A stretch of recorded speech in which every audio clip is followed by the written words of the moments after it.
Две нови странски инвестиции во Битола најави лидерот на ВМРО ДПМН Никола Груевски на вчерашниот митинг. Грчката компанија Пластики од Атина, специјализирана во производство на изолирачки материјали во градежниот бизнис, ќе инвестира 2,5 милиони евра во производствен погон во Битола. Предвидени се 150 нови директни вработувања.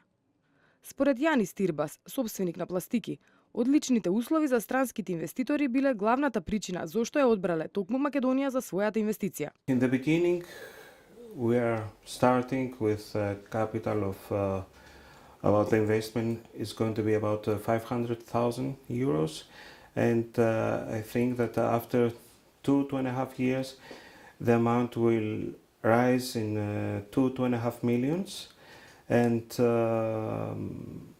we are going to start with about 30 employees, and I hope that after two years we are going to employ about 150 people.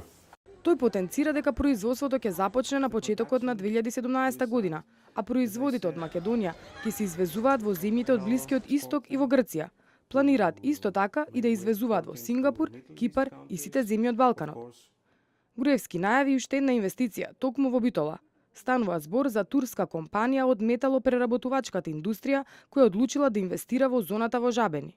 Инвестицијата е од 8 милиони и 600.000 евра и планираат најмалку 110 нови работни места. Тие веќе имаат купена земја во Жабени, а градбата ќе започне за некој месец следната година, а стартувањето со производство најдосна една година потоа.